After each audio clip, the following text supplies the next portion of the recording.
The Imperial Command Tower stood tall, gleaming with gold alloys mined from dead worlds. It pierced the clouds of Valerian Prime, capital of the Vailari Dominion, a 12,000-year-old empire that stretched across 3 galaxies. From the top floor, the High Chancellor overlooked his kingdom with the calm pride of someone who believed they'd seen every threat imaginable. Then the alarms began. It started as a single, short pulse, more of a curiosity than a concern. A proximity distortion in deep space, Sector 9942 Beta, well outside the Empire's patrolled zones. A glitch, perhaps. But then it happened again, and again, from different points, all within seconds of each other. Warping, thousands of signatures, unknown, untagged, and traveling through a subspace corridor no species had ever navigated. "Are we under attack?" asked Commander Thelis, voice sharp but composed. "No known species possesses this kind of fleet coordination," replied Tactical Officer Rel, her screen flickering with cascading red sigils. "This isn't piracy, this is organized, but I don't recognize the architecture. No Valari tags, no Dominion ally codes." On the main display, dots began appearing, hundreds, then thousands, like a virus infecting a clean system. They encircled the outer planets, then began closing in. A hush fell over the war room, and then the name appeared. Humanity. For centuries, the Dominion had referred to them as a dead experiment, an ancient slave race, engineered and discarded, once used as grunts in planetary sieges, then wiped out after a rebellion attempt 200 years prior. Their homeworld, Earth, was scorched and blackened, their colonies sterilized. The Valari had made sure of it. So how? "How in the 13 hells are there humans in our orbit?" the Chancellor roared. "They were extinct," someone whispered. No one answered, because now the display screens were showing visuals, real-time feeds from orbital defense stations that had just come online before being instantly jammed. Grainy footage flickered, monstrous black warships of unfamiliar design, blocky and brutal, bristling with weapons that looked too primitive to be dangerous, until they fired. The first Vailari defense ring was gone in seconds, not disabled, erased. The humans had come back, and they weren't here to talk. Inside the tower, high-ranking officials scrambled. Orders flew: activate all fleets, scramble local defense wings, initiate planetary shields. But each step seemed to trigger something worse. Human code infiltrated their networks, crashing encryption systems that hadn't been broken in millennia. Some warships turned on each other mid-formation. AI command nodes began reciting old Earth languages before bursting into silence. By now, Valerian skies were burning. Massive arcs of plasma and kinetic slugs tore through the atmosphere. Entire dreadnoughts fell like burning angels.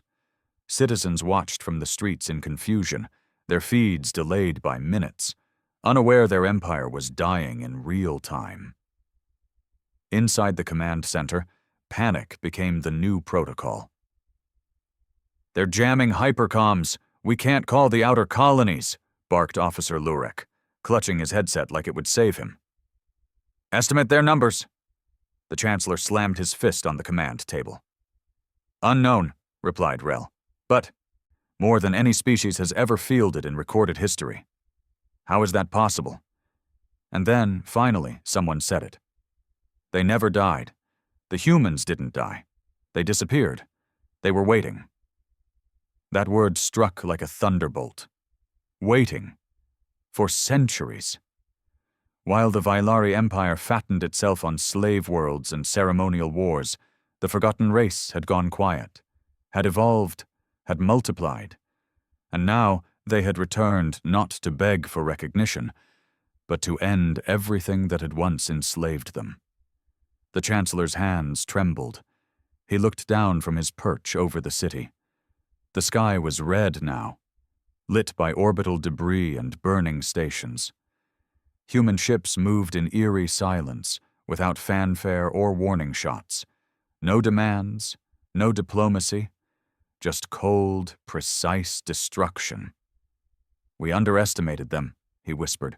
"We buried them. And they turned into ghosts with guns." No one knew where the humans had gone after the genocide. Some said they'd retreated to the cold voids between galaxies. Others claimed a rogue AI had hidden remnants of their kind inside artificial planets, orbiting dead stars. But those were myths, ghost stories told by low-level officers and war-bred children. The Vailari hadn't wasted time mourning a species that once polished their boots. Now, those same boots were vaporized under human fire.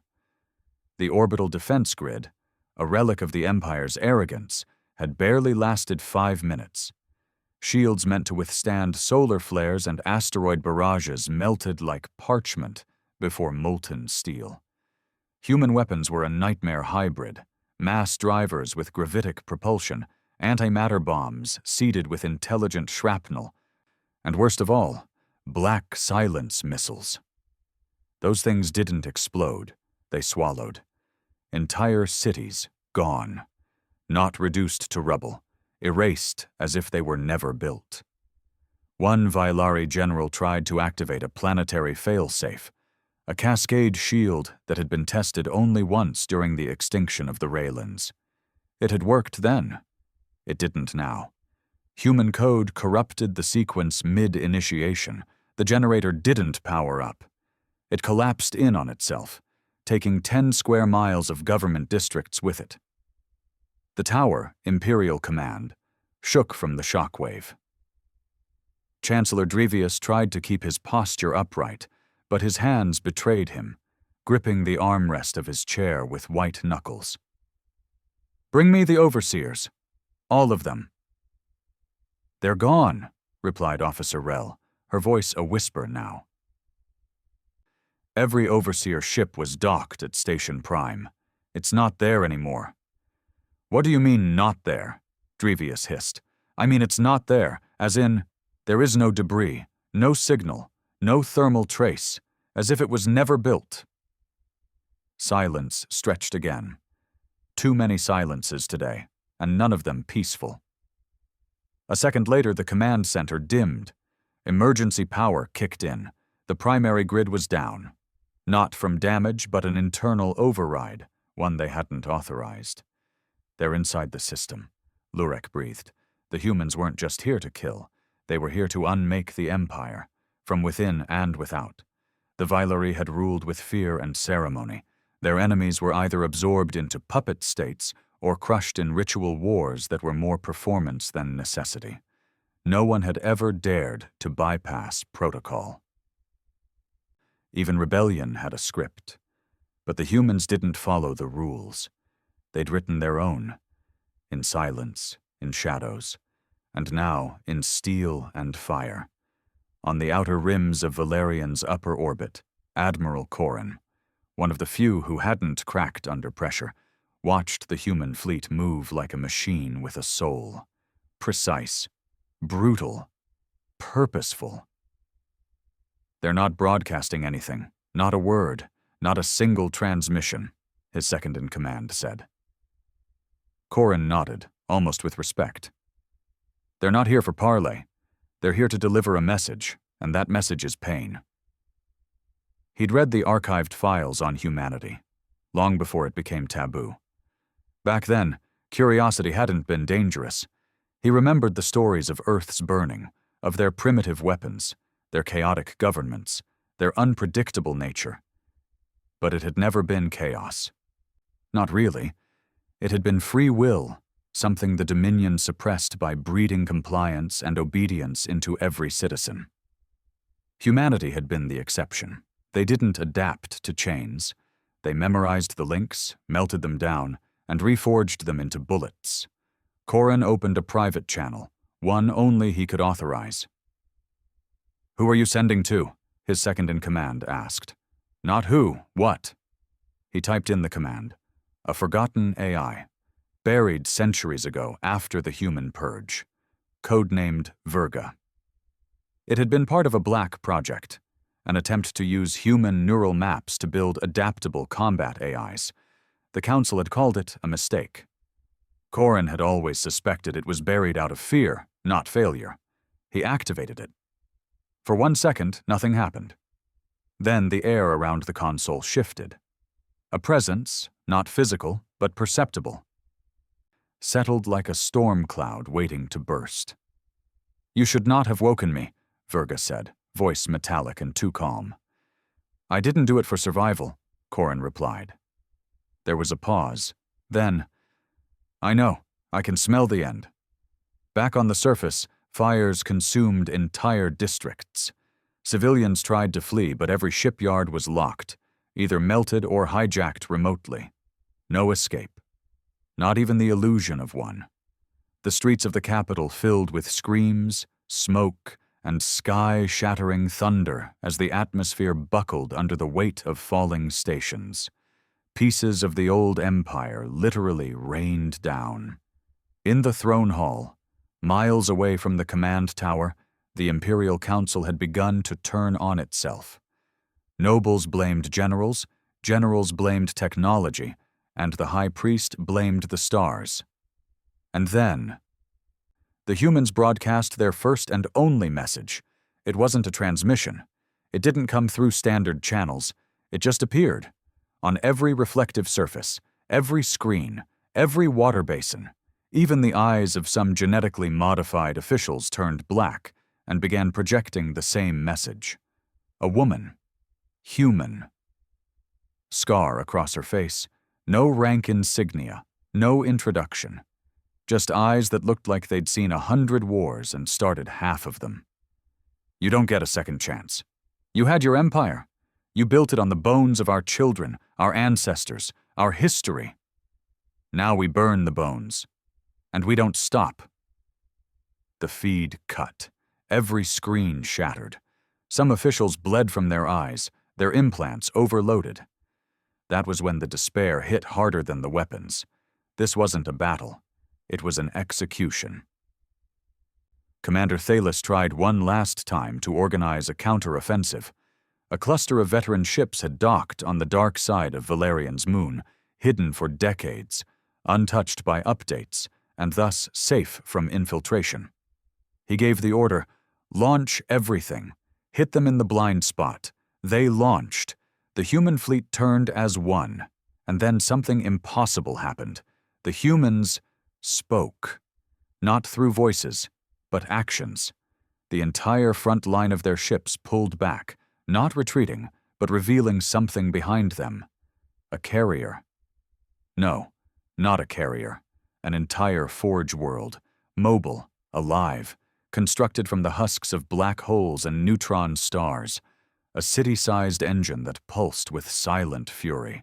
From its underbelly came the next wave. Ships the size of mountains, designed for one purpose: eradication, not conquest, not negotiation. Eradication. The hidden Vylari fleet didn't last a minute, not even a final message, just static and silence. At this point, Corrin finally turned to his second-in-command. "How long do we have?" The younger officer didn't look up from the screen. "We're not part of the plan. We're collateral." Corrin closed his eyes. Let it be quick. But it wasn't. The humans didn't just destroy infrastructure. They broadcast the fall to every Dominion world, every colony, every puppet state and tribute moon. Footage of crumbling temples, melting thrones, screaming nobles, all wrapped in a single repeating phrase. "You forgot us. Now you'll remember."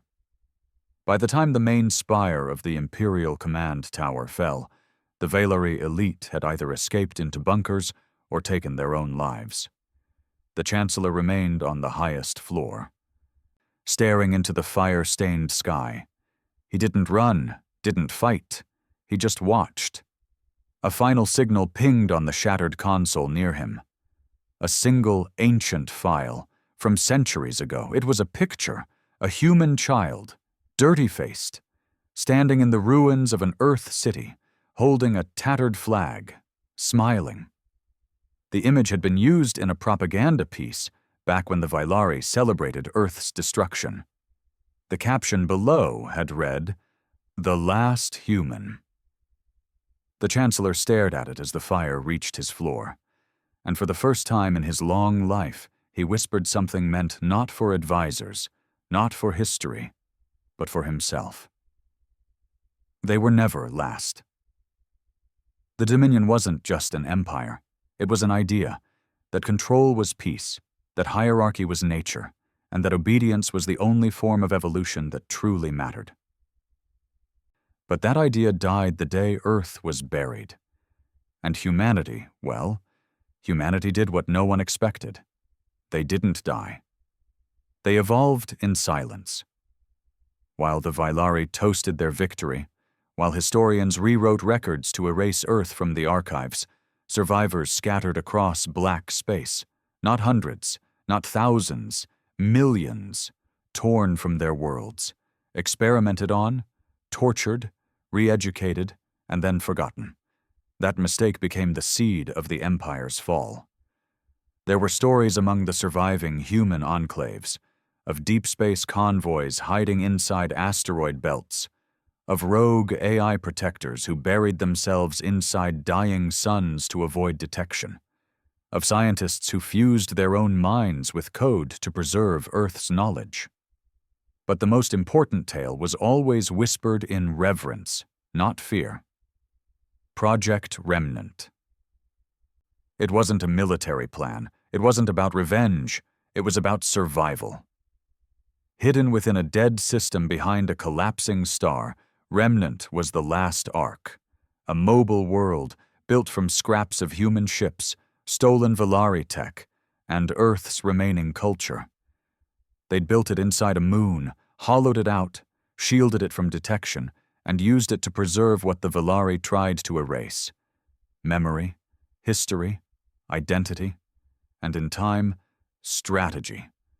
Every survivor born within Remnant grew up with a single truth: you are not extinct. You are patient. Juno wasn't born on Earth. She never saw oceans, never heard thunder, never touched dirt that hadn't been recycled 50 times inside a domed ecosystem. But she was human, the kind that burned slow but deep.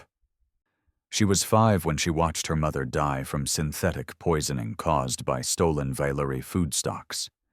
She was 8 when she hacked her first Dominion relay drone and rerouted its surveillance system to loop static for 12 hours straight. She was 12 when she became the youngest shadow captain in Remnant's fleet, an unofficial title given to operatives trusted with high-risk missions outside the Ark. And at 22, she disappeared into deep space with a crew of volunteers. No explanation, no contact, just gone. The elders called it a betrayal. The youth called it a spark. It took her 20 years to return. And when she did, she didn't come alone. She brought the blueprints for the Forge, the mobile world engine now leading the Warfleet burning the Vailari from the stars. Back in Dominion space, only a handful of systems remained untouched. Most weren't even worth saving. Tributary worlds, too poor or too primitive to warrant human fire. Juno's war wasn't about mindless annihilation. It was surgical vengeance. The high seats, the command nodes, the breeding centers, the elites.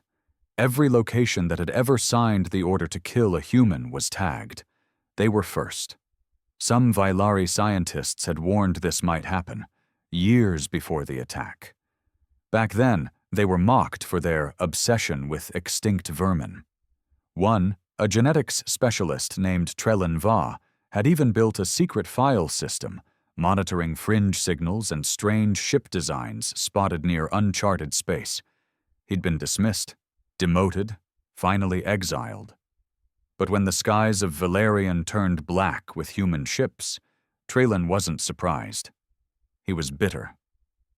Because he knew, he had warned them, and now in the rubble of his former lab, surrounded by burning data cores, he activated a backup module buried under his floor. Inside it, stolen human DNA samples, old Dominion experimentation notes, and one classified record the Empire had buried even deeper than Earth itself. A birth report. Juno's. Juno wasn't just a soldier, not even a revolutionary. She was a weapon they made, and thought they'd destroyed. Her mother was one of the final generation of human test subjects, used in the final years of the Earth-cleansing war to experiment with hybrid DNA. The Dominion wanted to understand why humans resisted mental conditioning, why their emotional centers didn't break under trauma like other slave races. So they bred one in a lab, mixed DNA with other stable species, added artificial enhancements, built-in loyalty fail-safes, and then, when the project failed to show results, they erased it, or tried to. A sympathetic technician snuck the infant out of the lab, disappeared into the refugee colonies, died a year later, but the child, Juno, survived. Unstable, unregistered, uncontrollable, and now she'd come back with an army of ghosts. Meanwhile, on a Dominion outer ring world, a small militia tried to defend a regional node. Not a capital, not strategic, just a mining colony with aging defenses and a few thousand non-combatants. They'd received the alert too late. When the human fleet came, they didn't fire at first.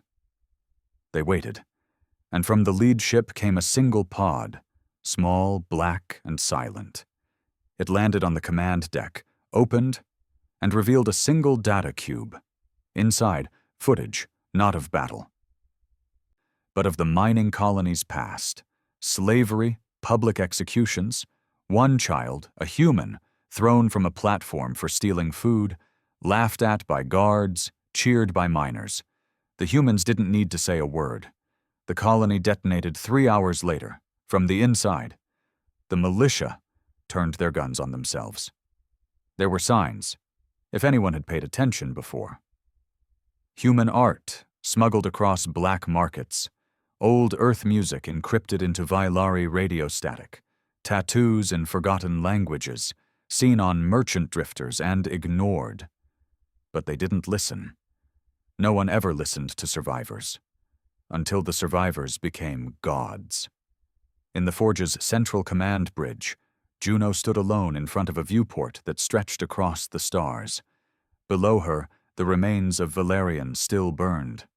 Behind her, commanders discussed next targets, power reserves, psychological warfare tactics. She tuned it all out. Her eyes stayed locked on the void, on the gap between galaxies where the Dominion once exiled her kind. "Did they beg?" she asked, a voice behind her, soft but firm, her second in command. Some did. Some fought. Most just froze. Juno nodded slowly.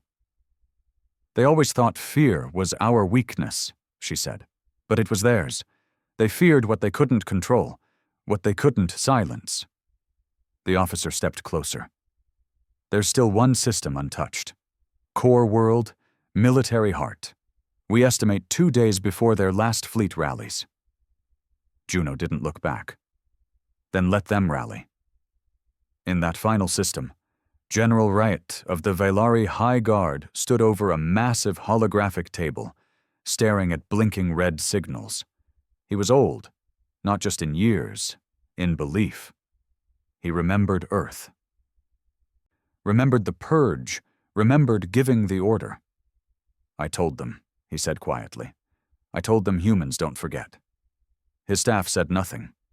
"Bring me all remaining ships, everyone. Civilian crafts, old war relics, I don't care. If it flies, it fights." "What do we tell them, sir?" He looked up. "Tell them the ghosts are real." 2 days later, the last system was surrounded. The human fleet didn't fire immediately. They waited. Then, without a sound, they broadcast the image again, across every Dominion screen, every eye, every sensor. The child, the smile, the flag, the last human. The message was simple. "We never left. You just stopped looking." Then the Forge opened its lower decks, and humanity fell upon its enemies like a storm, that had been centuries in the making. The last light of the Dominion's core world flickered beneath a blood-colored sky. Tarnis, a world built from centuries of tribute, conquest, and manipulation. It wasn't just a planet. It was the heart of the Velari's identity. Generals were forged here, emperors crowned here, wars begun here. And now, for the first time in its recorded history, Tarnis was afraid. All outer systems had fallen. Entire sectors were dark. Hyperroutes corrupted. Communication relays silent. The Forge and its fleet didn't leave wreckage. They left emptiness. The kind of silence that screamed. And now the humans were in orbit. Waiting again. This time the message was clear. You fall last. Deep beneath Tarnis's surface, in a bunker 5 miles below sea level. 13 remaining members of the Dominion's Shadow Council sat around a circular table, holographic light pulsing weakly across their grim faces. They weren't the ceremonial fools who'd burned in Valerian's collapse. These were the hidden hands, the ones who had approved the Earth Purge long ago, the architects of extinction. They were not strategists now. They were cornered animals. High Elder Zarin spoke first. We cannot outgun them. Every fleet we had was annihilated within hours.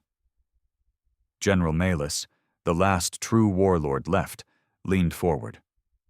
Then we don't fight with guns. Silence. What do you propose? Someone asked. Malus turned to a sealed compartment in the wall. His fingers danced across a hidden panel. It hissed open. Inside, a containment sphere pulsing with a dull crimson glow.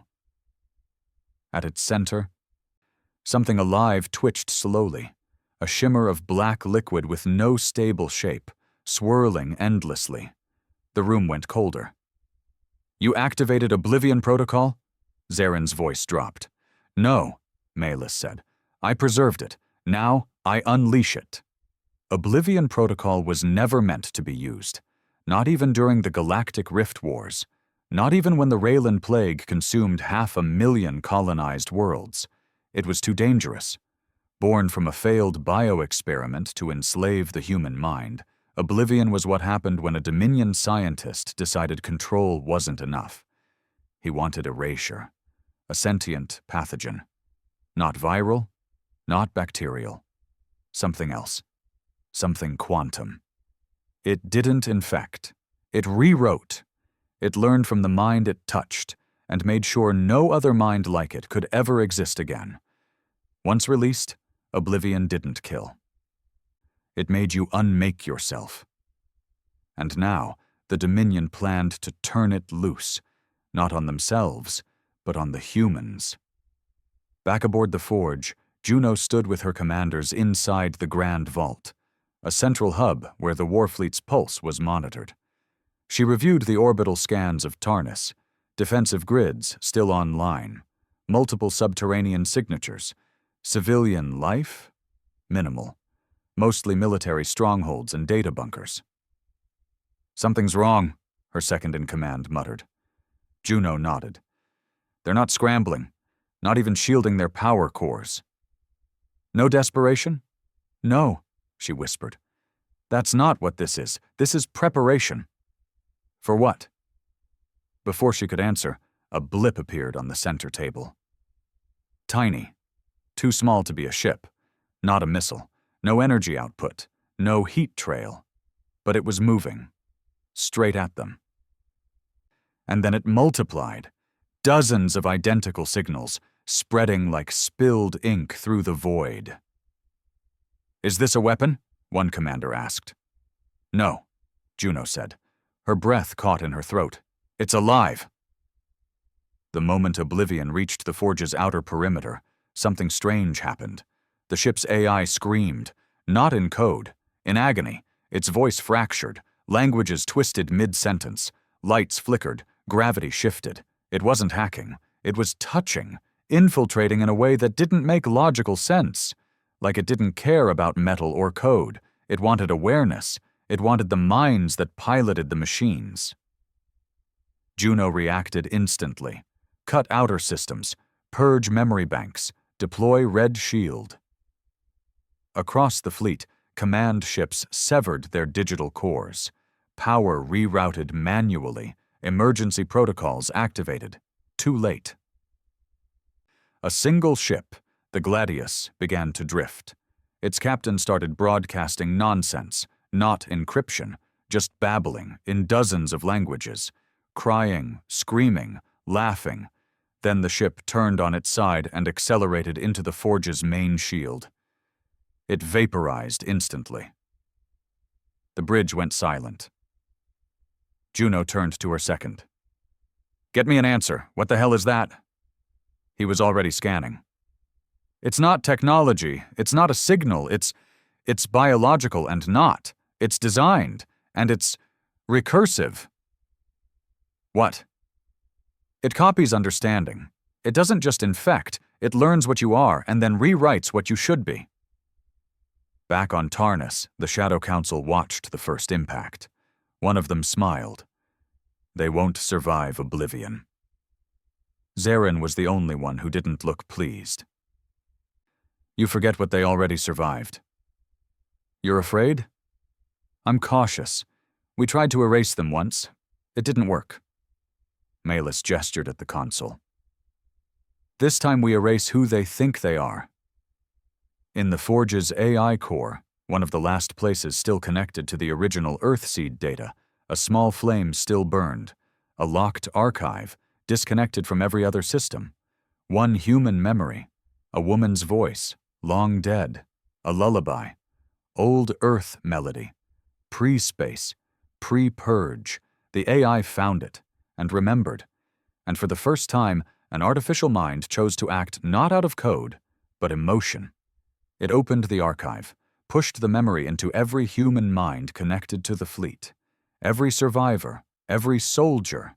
They heard it. A song, soft, simple, familiar. And when they heard it, something pushed oblivion back. Because oblivion had no defense against something it couldn't quantify. Love for a home never seen. Grief for ancestors never known. Memory of a cradle turned into ash. The AI sent one last message to Juno before shutting itself down.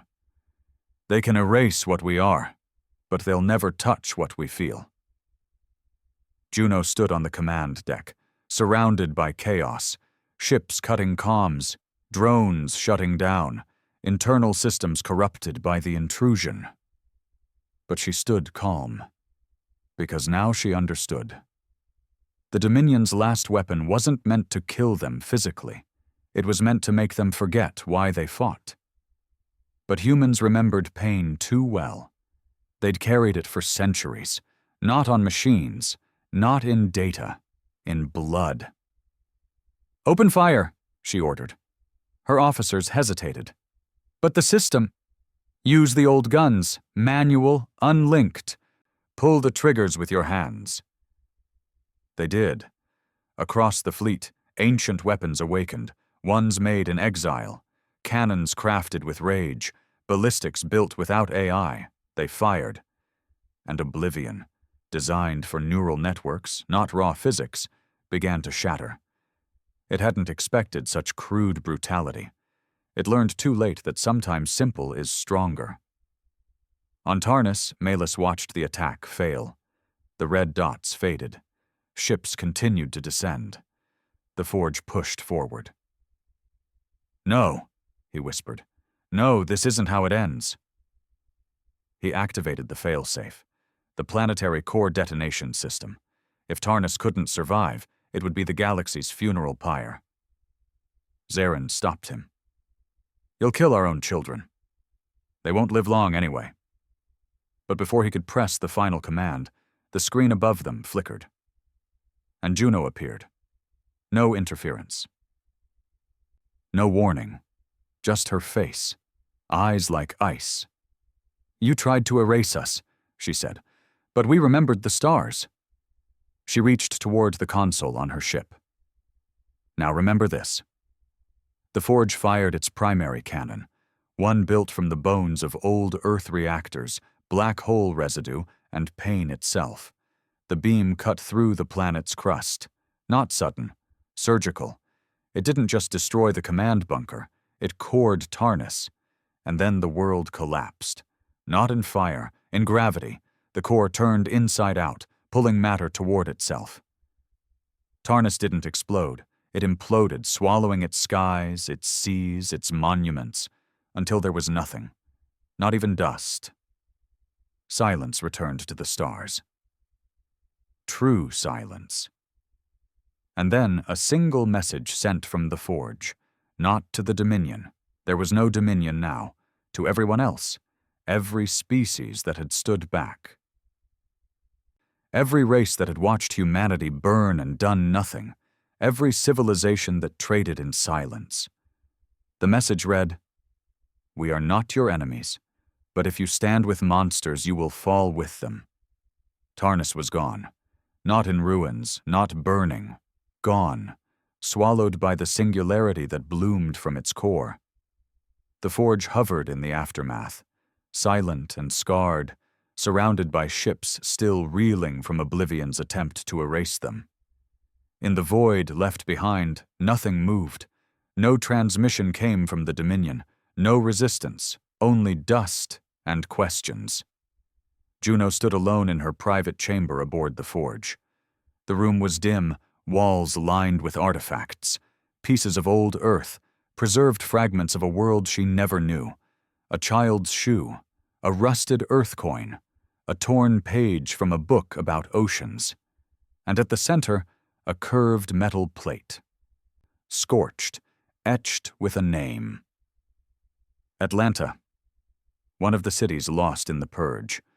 One of the names that haunted remnants' dreams. Juno sat in front of it, holding a data slate.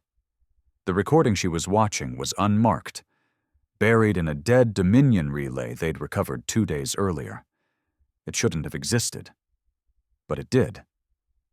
A voice filled the room. Male. Calm. Too calm. "This is Experimental Node 7, Earth Sector. Human subject designated Juno 3 has exceeded neural stability parameters. Memory suppression failed. Emotional regression failed. Genetic unpredictability increasing. Recommendation: terminate subject and all clones." Juno didn't blink. The recording ended. The room was quiet for a long time.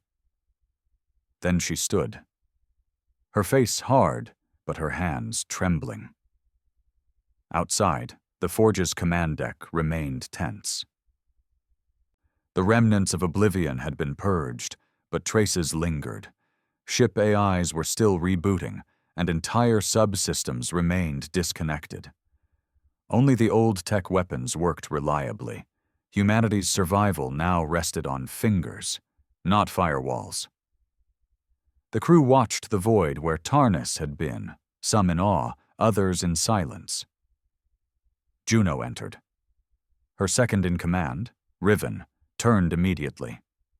"We've traced a signal, faint, buried in the last burst from Tarnus before collapse."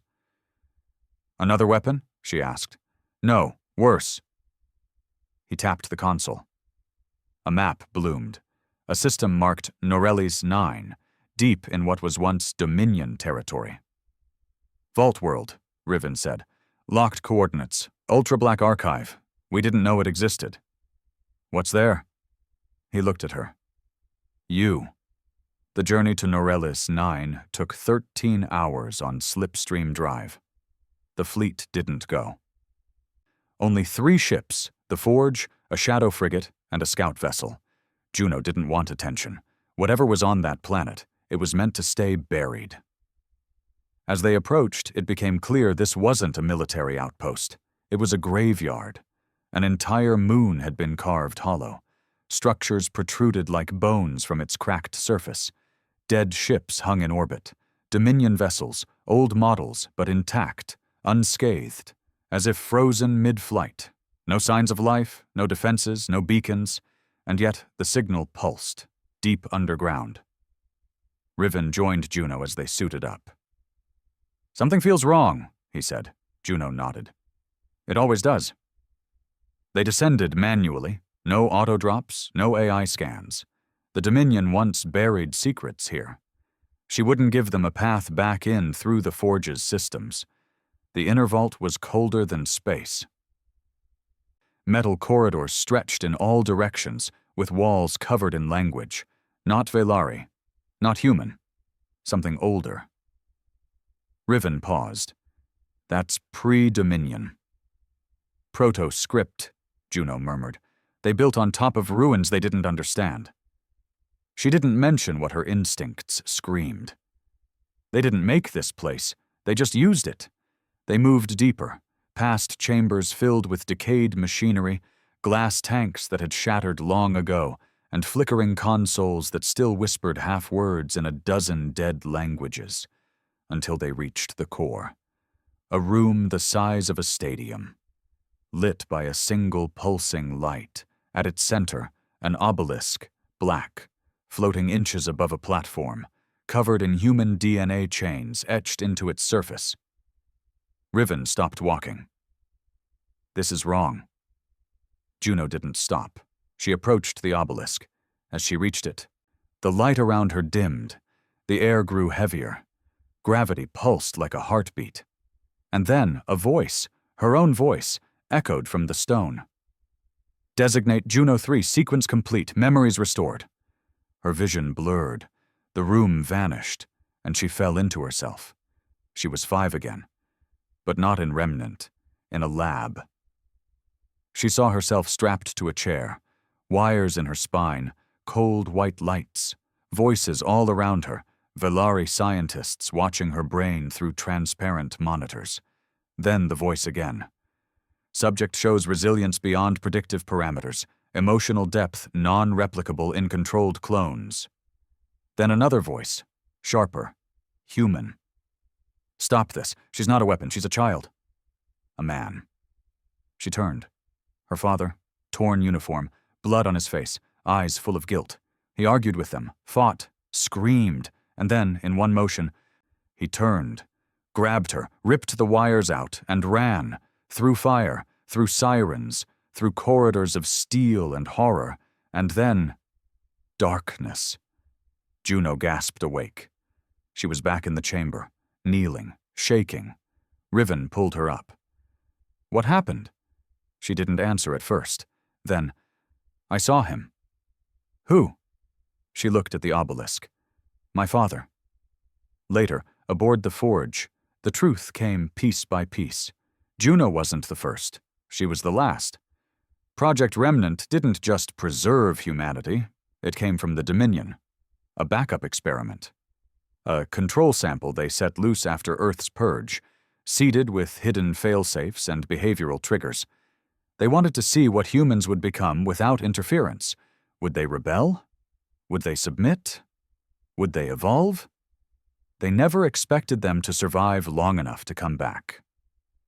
But someone inside the project, a human, had sabotaged the control, freed the children, scattered them in the stars, built the first ships from scraps. He became a ghost, a myth, a father. And now the Forge had his daughter at its helm. Juno stood on the observation deck, watching the stars. Riven approached quietly. They knew you'd come here, he said, yes. They planned everything, even the rebellion, even your pain. Yes. Then what do we do now? She turned to him. We finish what they started. He frowned. The war's over. She shook her head. No, Riven. The Dominion was a symptom. She gestured to the map, the galactic core glowing with signals, broken treaties, rising tensions, other empires stirring. The disease is older, everyone who let it happen, everyone who watched Earth burn and said nothing. Everyone who profited from silence. And what? He asked. We go after them all? Juno stared into the dark. No. We go after their belief. Riven stepped back. You want to make war on an idea? No, she said. I want to kill the lie that we were ever weak. Far away, in a distant quadrant of neutral space, A group of alien dignitaries sat in a panic. The Dominion was gone. The power vacuum would collapse half the galaxy's political structures. Trade routes gone, alliances broken, and worse, the humans had proven they were not extinct. Worse than that, they'd proven they were angry. One ambassador stood up. "We must reach out. We must sue for peace before they reach us." Another laughed bitterly. "You think they'll listen?" A third, silent until now, finally spoke. "She's coming," he said. They all turned. "How do you know?" He closed his eyes. "Because she sent a message." He played it. "We remember everything. We forgive nothing. And we are done waiting." Peace, or something like it, returned to the stars. Tarnus was gone. The Dominion was no more. Systems once gripped in the iron fist of Velari rule now hung loose and uncertain in the galactic map. Freed, but leaderless. Dozens of former client species scrambled to rebuild or realign themselves, but they did so with eyes constantly turned to the dark spot in the void where the Forge drifted. Because the Forge hadn't moved since Tarnus fell. It stayed in orbit, silent, watching, waiting. Inside the Forge, things were not quiet. Not anymore. Juno's War Council had been reconvened 3 times in 5 days. Former allies among the human fleet had started to voice the question everyone was thinking, but no one dared to speak too loud. What now? The war was won. But victory, for humans, had never been the goal. Survival was. And now they were beyond that. Alive, powerful, feared, too feared. Juno stood at the head of the war table, flanked by Riven and 3 other high command officers. Everyone looked exhausted. No one had slept well. Not since they discovered the Vault World's truth. Not since Juno saw her own face in a Dominion file marked Subject Juno 3, Design Flaw, Excessive Independence. They tried to make her obedient. They failed. And now all of them were ash. "Several independent systems are asking for an audience," Riven said, scrolling through a growing list of transmissions. "Some are begging for protection. Others want trade. A few want revenge against what's left of the Dominion's nobility hiding in their borders." "They want to use us," muttered Commander Eaton, leaning back with a grim frown. "First we were lab rats. Now they want us to be their blunt weapon." "They're afraid," Riven replied. "They should be," Eaton snapped. "They watched our people burn. The Dominion didn't enslave planets without help. Half of these governments signed treaties while Earth was dying." "Some of them had no choice," someone else offered.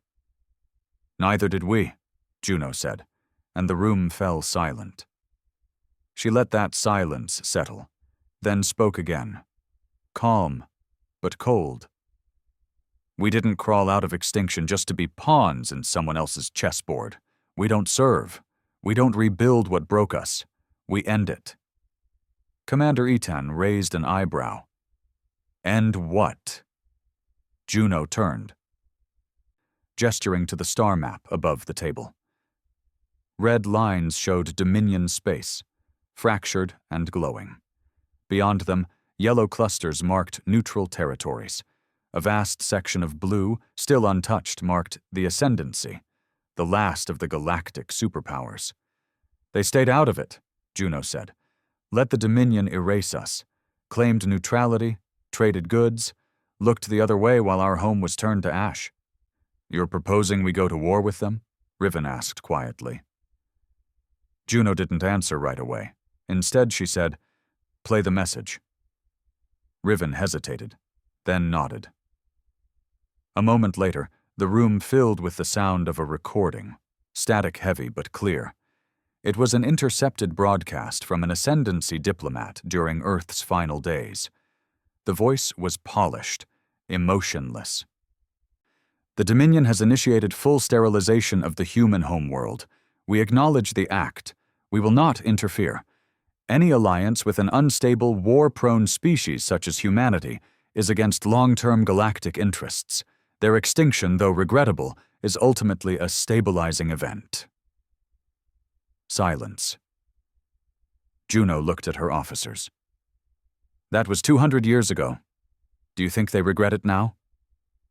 No one answered. Because the answer didn't matter. What mattered was what came next. Later, in the Forge's memorial chamber, Juno stood alone before a wall of names. 1,000,000 of them, etched from data pulled from Remnant's earliest records, names of those lost, names of the forgotten. She placed her hand on one. Talia Wren. No record, no title, just a child. One of the first to die in the purges. Burned in orbit as Dominion cruisers sterilized Earth's atmosphere. Juno didn't cry. She hadn't in years. But she remembered. And that was worse. Riven found her there. He didn't speak at first, just stood beside her. Finally, he said, "We have something." What? The location of the last surviving Dominion High Priest. He's hiding in the Marrow Belt, some backwater planet buried in a refugee colony. Protected? Heavily. Someone's shielding him, possibly Ascendancy operatives. Might be a bargaining chip. Juno's eyes narrowed. I want him. The journey to the Marrow Belt took 20 hours through fractured lanes.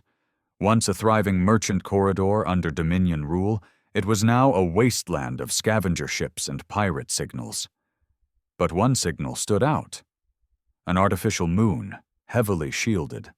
No official records. Just a blank dot in space. Juno took one ship, the Halberd, a stealth cruiser. Just her, Riven, and a small extraction team. No fleet, no public action. This wasn't about politics, it was personal. The Halberd cloaked itself as it approached the station. Security was tight. Ascendancy-grade tech. Confirmed. They were hiding him. Riven cursed under his breath. They never cared about the Velari priests before. Why protect one now? Because he knows something, Juno replied, and we're not supposed to hear it. The infiltration was fast. Efficient. Juno led from the front, silent and deadly, her presence like a blade drawn in a dark room. The guards were trained, but they didn't know what they were fighting. They still thought humans were predictable. They weren't. 10 minutes in, the team reached the core chamber. There, in a gilded shrine, sat High Priest Lurith, cloaked in gold, surrounded by incense machines and prayer drones. He didn't resist. He smiled. I knew you'd come, he said. Juno said nothing. You want answers? He continued, calm as ever. But you already know them. We did what we were told, what the Ascendancy paid us to do. Earth was a trade, nothing more. They feared your chaos, your innovation, your fire, so they gave us what we needed, and we burned your world to buy their silence. Juno raised her weapon. He didn't flinch. You won't kill me, he said. Why not? Because you're not them. You have fire, but you don't have ice. That's what they fear. That someday you will. She lowered the weapon slightly. Then he whispered, Do you know where your mother is? Juno froze. What? She didn't die in the purge. Not like the records say. He leaned forward. They took her, before the fires. She was Ascendancy property long before you were born. Back aboard the Halberd, Juno sat in silence while Riven piloted through the return route. He's lying, Riven said. It's what they do. Twist truths. Maybe. What are you going to do? Juno looked out the viewport, toward the stars, toward the Ascendancy. I'm going to find her. And if she's gone? She's not. Riven hesitated. And if she's with them? If she helped them? Juno didn't blink. Then she'll answer for it. Back on the Forge, preparations began. The fleet expanded. Alliances solidified, but fear spread faster than diplomacy. The ascendancy called for a summit, for peace, for reconciliation. They called it the Union Accords. They invited Juno, sent envoys, promises, apologies. Juno listened to none of it. She looked at the invitation, a beautiful thing, formal, elegant, sealed in gold. She crushed it in her hand and gave a single order: prepare for war. The invitation was still on her desk, now torn, the seal broken. Its elegance meant nothing. The Union Accords, a summit, a peace offering, a formal attempt to integrate humanity back into the galactic community, hosted by the Ascendancy Council in their shining capital, Oralis Prime. Oralis Prime was untouched by war. No Dominion siege had ever breached its skies. While Earth was sterilized, while Remnant drifted in dark space, while the Velari turned children into ashes, Oralis watched. Neutral, wealthy, smiling. Now they wanted to talk. Juno wasn't a fool. She knew the accord wasn't about peace. It was containment, an attempt to put humanity back into a cage, this time gilded with diplomacy and pretty words. But she'd seen what pretty words covered. Ash, bones, silence. Riven entered the command chamber just after dawn cycle. He didn't knock. He hadn't for months. "They're pushing hard," he said. "All communication channels flooded with peaceful rhetoric, promises of unity. They're even offering Earth's remains as sovereign territory." Juno turned from the viewport. "Earth's remains," she repeated. "They think they're being generous." "Tell them to crawl back into the hole they buried us in," she said coldly. "We're not interested." Riven didn't flinch. "I already did, but they're not backing down." She sighed and walked over to the star map. Her eyes scanned the ascendancy sectors, perfectly intact, perfectly untouched. "How many of our colonies did they watch burn just to keep trade routes open?" "Too many. And they expect us to sit at their table?" "They expect us to behave," Riven said, "to be grateful, to be quiet." Juno stared at the stars, quiet for a long moment. "Then let's give them something to talk about." 3 days later, the Forge fleet began to move. Not toward Oralis Prime, not yet. That would come later. First, they struck Lerna Station, an ascendancy listening post hidden within a hollowed-out asteroid in neutral space, officially decommissioned, unofficially used to intercept military transmissions across former Dominion territories. Juno didn't warn them. She didn't issue demands. She just fired. The asteroid split like fruit, blooming fire and metal across the stars. The listening post's last transmission wasn't a distress call. It was a question. Why? There was no answer. The Ascendancy called it an act of war. Juno called it a reminder. Back on Oralis Prime, panic spread through political halls. The council held emergency sessions. For centuries they had sat above the mess of other civilizations, letting the Velari police the galaxy, letting the Dominion crush dissent. Now, that buffer was gone. And worse, humanity was standing at their gates, not as beggars or fugitives, but as a sovereign force armed with vengeance. The council's chairwoman, Elos Sarien, issued a galaxy-wide statement. "The Ascendancy regrets the inaction of the past. We seek reconciliation. We extend our hands to the children of Earth. There is room at our table for you."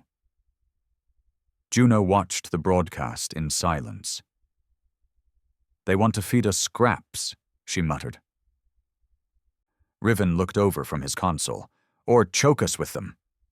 Despite warnings, the council insisted on proceeding with the Union Accords.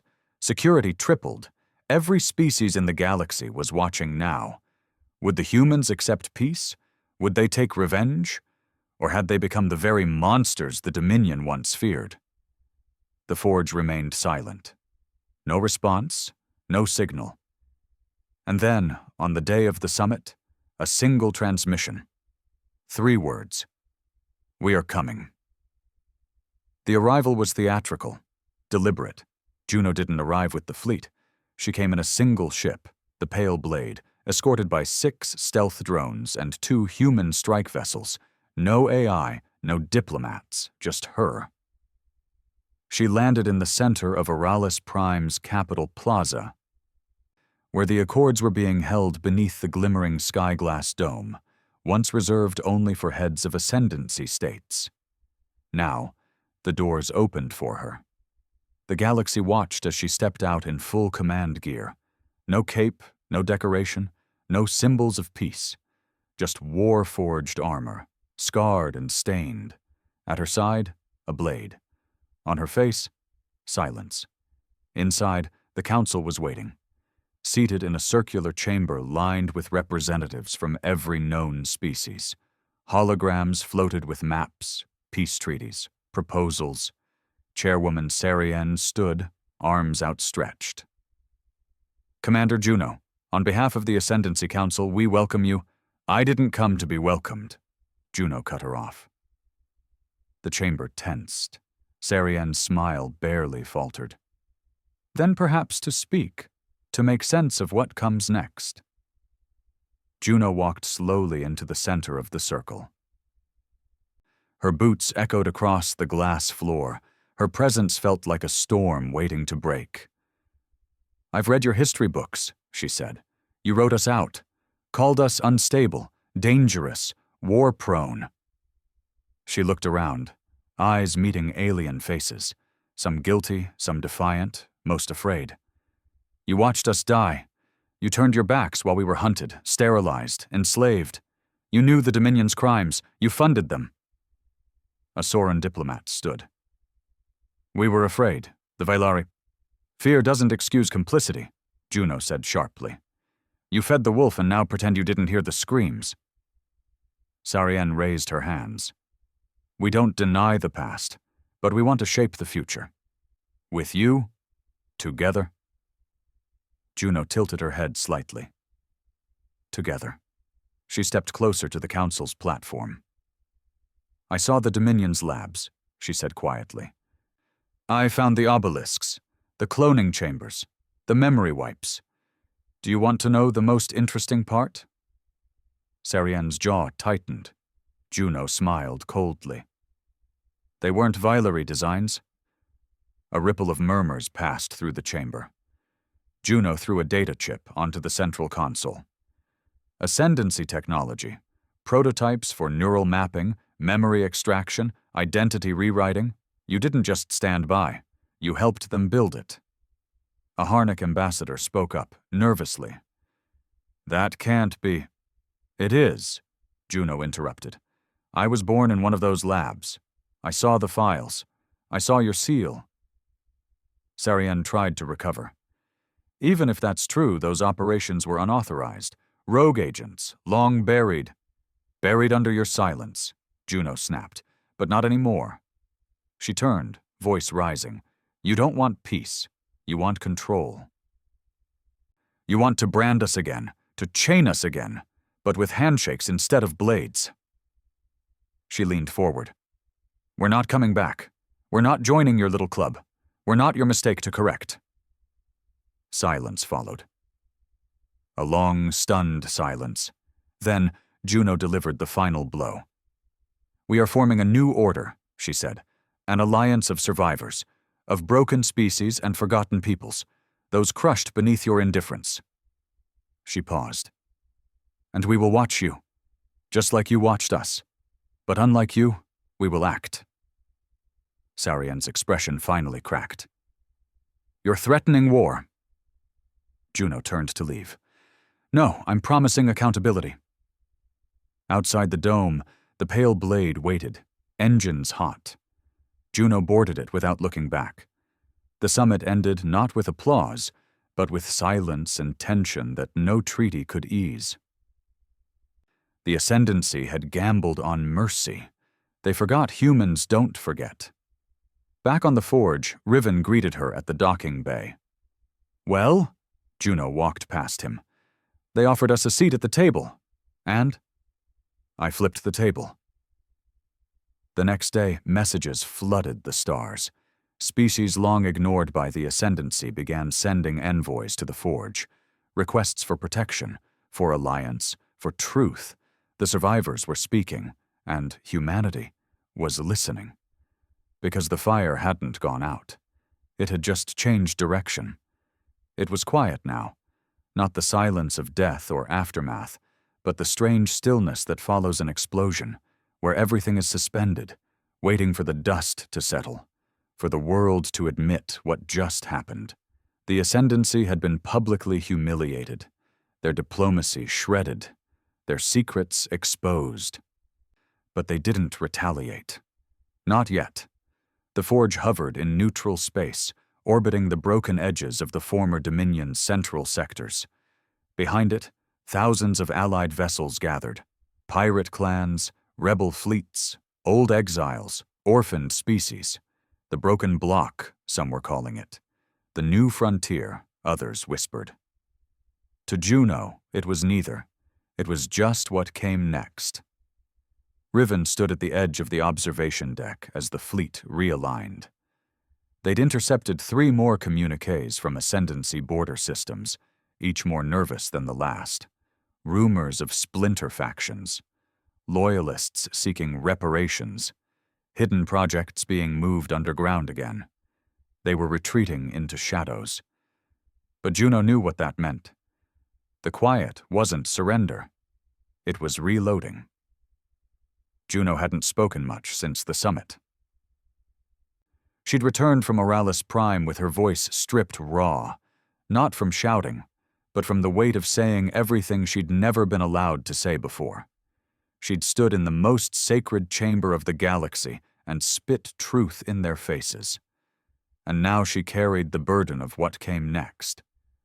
Riven joined her in her command quarters, bringing a single file. "We found her," he said. Juno didn't move. Earth sector, old Dominion medical station turned Ascendancy black site. Deep orbit, buried behind a manufactured nebula.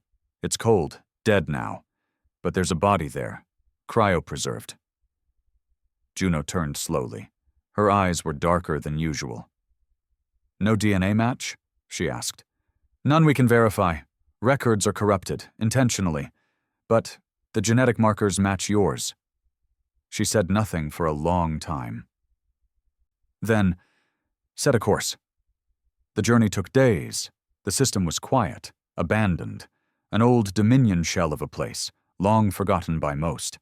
No visible activity, not even scavengers, just a cold, dead station drifting in silence. Medical Station Theta 4. The docking was manual, Juno insisted. No drones, no scans, just her, Riven, and a single engineer to keep the ship running. She didn't trust automation here. Not with this. The interior was frozen. Lights flickered on emergency power. The walls were lined with empty cryo chambers, some shattered, others sealed with age-worn glass too fogged to see through. The air was filled with that sterile, clinical rot that never quite fades.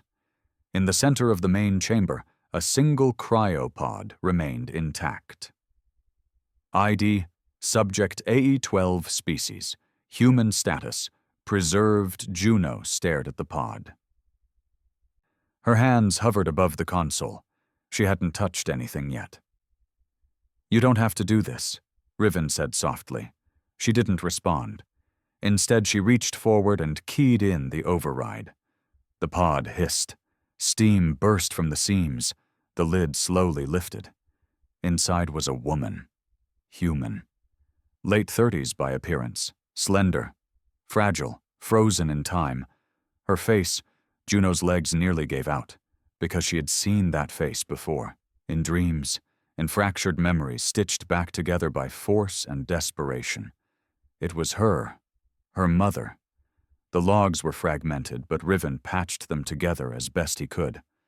They played on a small screen beside the pod as Juno stood motionless, eyes locked on the woman inside. Log entry. So-for-2. Subject AE12 shows remarkable neural adaptability. Partial memory resistance detected. Sedation increased. Log entry 77. The subject keeps repeating a name, Juno, possibly a daughter. Records corrupted, requesting further data extraction. Log entry 091. The subject fought sedation again. Cryostasis initiated against ascendancy ethical protocols. Authorization overridden by Project Echo. Final log.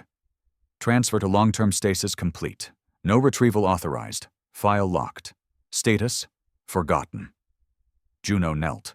Her hand brushed against the glass. "Why?" she whispered. "She tried to resist," Riven said, still scanning. "She fought them. They buried her to shut her up."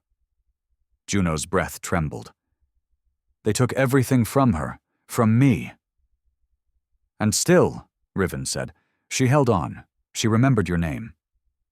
Juno closed her eyes. "She shouldn't be here. She should have been free. She should have raised me somewhere with air and trees. She should have—" She stopped herself. Rage tightened her throat, but no tears came. There were none left, only fury. They brought the pod back to the forge. Not to revive her. That wasn't possible. Not after 200 years. Not after cryo-suspension that long. But to bury her properly. For the first time since the war began, the humans of the forge gathered not to fight, but to mourn. They stood in silence as Juno walked to the airlock bay with the pod. There was no speech, no ceremony, just a mother and a daughter, reunited far too late.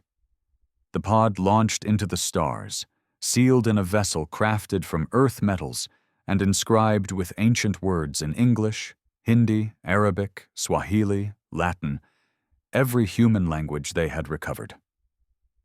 Juno watched it until it vanished from sight. Later, Riven found her in the strategy hall. "Everyone's waiting. For what? For what you'll say next." Juno turned to the star map. The ascendancy glowed in blue, untouched, pristine, alive. She stared at it for a long moment, and then she said, "We're not done." Riven was quiet. "You sure?" "I was made in their labs. My mother was buried in their cold storage like broken equipment. They watched our people burn, then wrote us out of history, and now they ask us to sit at their table like good children." She turned to him, voice steel. "They don't deserve peace, not yet, not until they remember everything." And so, humanity moved again. But this time, not as a fleet of vengeance. Now they came as a force of memory. They didn't destroy cities. They didn't burn planets. They broadcast truth. To every corner of the galaxy, the Forge sent transmissions, uncensored, brutal, human. Footage of Dominion camps, recordings from the Purge, testimonies from survivors, names of every species who helped, who traded, who sold out their neighbors. The galaxy couldn't look away anymore. All their sins played in the sky. And humanity's message was always the same. You erased us, but now we write the story. Some fought back, small factions, loyalist remnants, mercenary armies paid in promises. The Forge met them all with fire, not because it wanted war, because war was the only language they'd ever taught the children of Earth. Eventually, the ascendancy cracked, not from invasion, but from within. You can't build peace on secrets, not when the truth rises like a flood. Protests erupted, leaders resigned, civil wars sparked, and in the vacuum, the new order emerged, not led by the old council, not by dominators or diplomats, but by the broken, by the survivors, by those who remembered what it meant to be forgotten. Juno stood once more in her command chamber, the stars ahead open and waiting. Riven stood beside her. "No one's strong enough to stop us now," he said quietly. Juno didn't smile. "That was never the goal," she said. "Then what was?" She looked out at the stars, and for the first time, her voice softened. Not to be remembered, she said, but to be understood. And in time, the galaxy did. Not because humanity conquered it, but because they reminded it of something it had forgotten. The cost of silence, the weight of memory, the strength of survival. Humanity was not dead. They were not broken. They were not gone. They were the storm that comes after the fire. And this time, they were writing the ending themselves.